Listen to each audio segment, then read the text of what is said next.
Oh hey man, Chris Guardino here from Why Wrestling, also known as the sound that runs the pound, also known as SRG's Rock Newman. And you are watching the very first episode of Why Watch. Today, Why Watch Smackdown. Smackdown was kicked off by Ronda Rousey being interviewed by Kayla Braxton in the middle of the ring, talking about her WrestleMania loss to Charlotte Flair. She said, I tapped her out, but I didn't tap her out when it counts, so I want to tap her out again and give me a rematch. I want an I Quit match. And then Charlotte showed up and said some Charlotte-y things, and then I changed the channel. I'm kidding.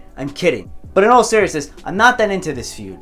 I like Ronda Rousey. I like Charlotte. It's just not really the feud I want to see, and I feel like there's a lot of people who agree with me, but the match will be good. Charlotte's really boring, though. She's really boring. Very, very boring. Woo! Up next, Xavier Woods defeated Butch by surprise roll-up. This is a weird feud.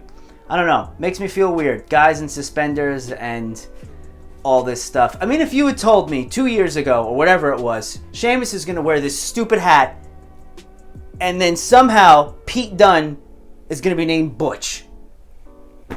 Believe it or not, I actually think there's a chance Butch is going to get over, because he's all in on this. He's going nuts. He's a funny little guy when he's with Sheamus and them. So as much as I hate it, and as much as I think he's Pete Dunne, I do think Butch has a chance. We then caught up with Sami Zayn backstage, who was complaining about his loss in the greatest WrestleMania match of all time.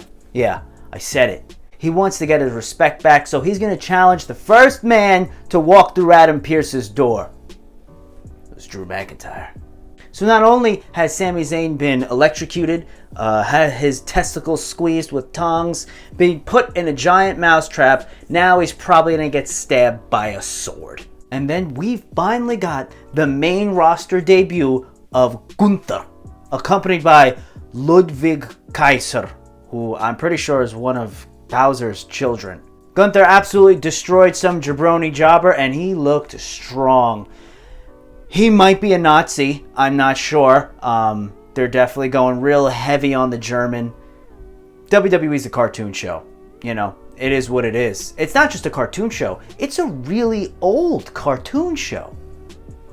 German people are a lot of things besides Nazis. I know, oh boo, the foreign heel.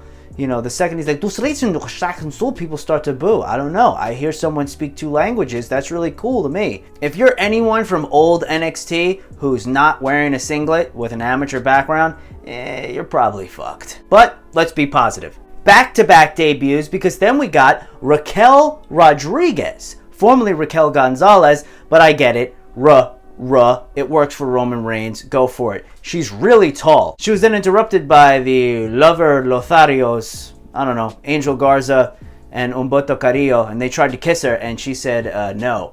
She swerved them. She curved them, I guess. Again, WWE's weird, man.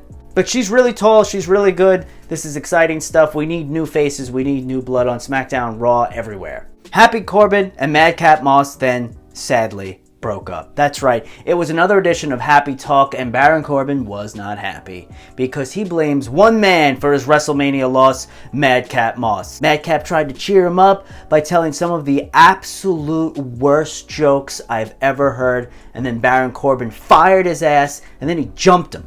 Now, usually in WWE, what would happen here is Baron Corbin would just beat the piss out of this idiot and then get all the heat, and then he would probably beat him with a roll-up once, and that would be that. But Madcap Moss kicked his ass. He actually looked cool. I actually feel like the crowd was kind of behind him. Now, yeah, it's a goofy gimmick, but this guy is jacked, and he's actually pretty good in the ring, and he's proving that he's got some personality, so we might have something here. And you know, I mean, I'm not but I'm interested to see this feud. Yay, Madcap Moss. We then got Drew McIntyre versus Sami Zayn, which ended in a count out, no beheadings.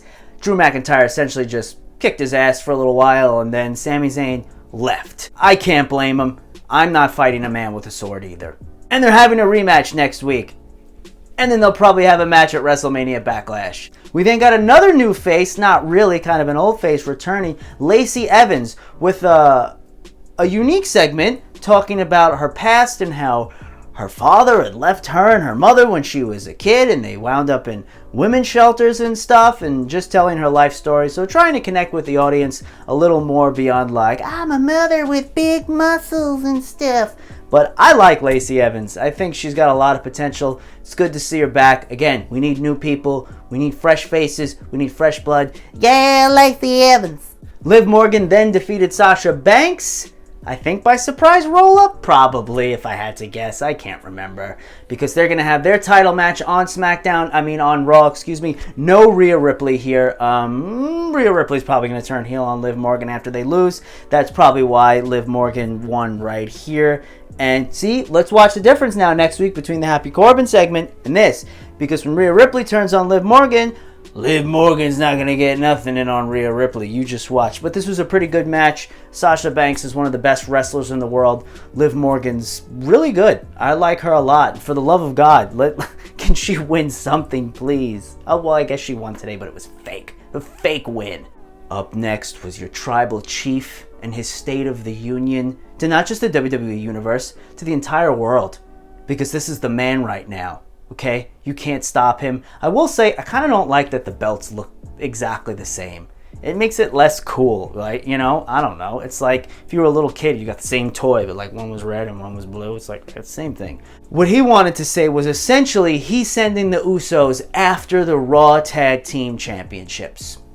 So the brand split is just dead. It doesn't make any sense anymore. They'll keep it too. They'll keep it and just do whatever they want. You know, Brock won the Rumble. The Usos are just going to show up on Raw. I guess because Roman can show up, but whatever. Who doesn't want to see more Usos versus RK Bro? They clearly need a little time to get into what they want to do next with Roman. He might actually be hurt. Let's not forget about that. But, you know, it's too soon for Cody. I don't think they want Drew to take a loss right now. I don't think they want Bobby Lashley to take a loss right now. So we're kind of feeling it out with our Tribal Chief. All hail Roman Reigns. So that's it. This is the very first episode of Why Watch Smackdown edition. It's probably a disaster. You'll probably never watch again. I'm really hot. It's like 100 degrees in here. So please don't forget to like, share, comment, subscribe. Watch all our Why Wrestling videos. Follow me on Twitter and Instagram and wherever else you can find me at ChrisG573. And I guess Why Watch Smackdown? Madcap Moss. Bye, man.